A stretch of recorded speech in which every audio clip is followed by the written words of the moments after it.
What's up guys, it's your boy Multi here, and I'm going to go over the Hunter class for you and what I use to progress in the game. This is what I use so you don't have to take my advice. I'm just trying to give you a beginner's guide to help you out and get you further in the game until you understand the Hunter better. So if you're new to my channel, please hit that subscribe button, and if you want to be notified of my next video, hit that bell.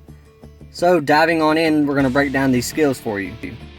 There is not really a best skill for the Hunter. If you're hoping to complete the game, it's all about boss mechanics. It's up to you to figure out the mechanics of the boss and what skills to use to beat the boss you are up against. However, I do have some skills here that I think will help you progress. There are plenty of players of this game that will have a difference of opinion on which skills are best to use, and really it's up to you which you decide are best.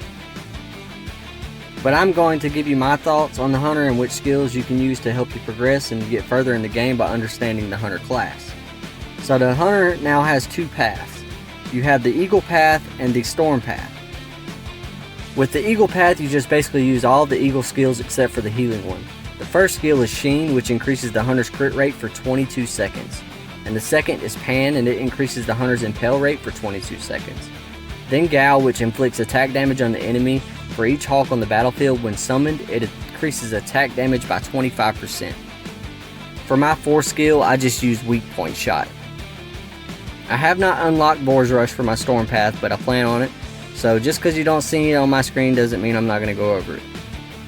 So on your second path, which is the Storm path, which is a set of 5 skills: Storm Shot, Boar's Rush, Sunder Armor Shot, and Weak Point Shot, or Piercing Shot.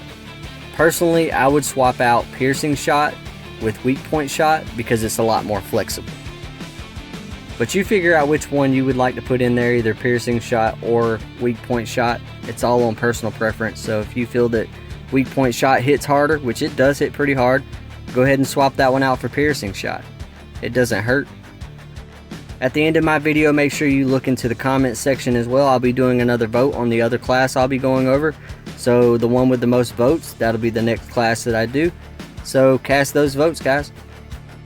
So now I'm going to get on to the AoE AFK skills. For my AFK skills, I used Arrow Barrage, Burning Shot, Explosive Shot, and Multi-Shot.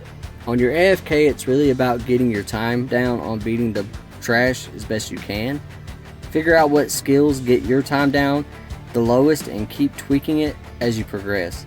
This is what I went with since it got my time down the lowest at the moment, but that could always change the further I progress. So go with whatever you think works best for you and your time.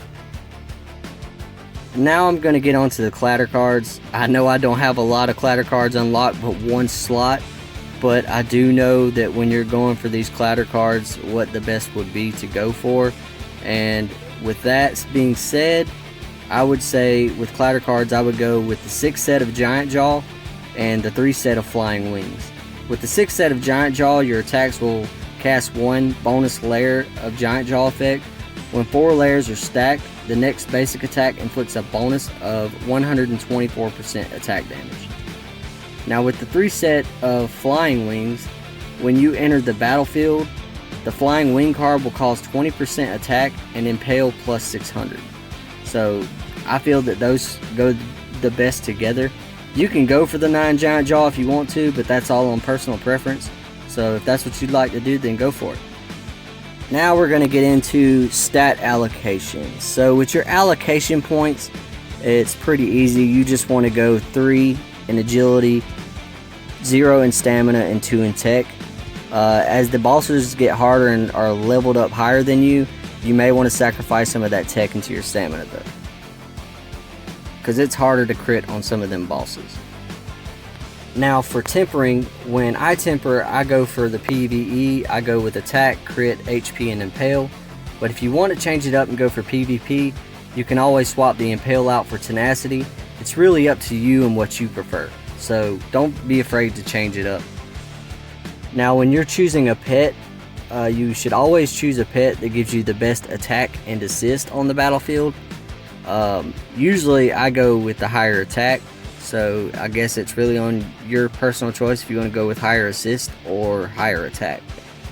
Now with hero crystals, I don't have those unlocked yet, so it's still going to be a learning experience. But as always, thanks for watching guys, and don't forget to subscribe. Thanks.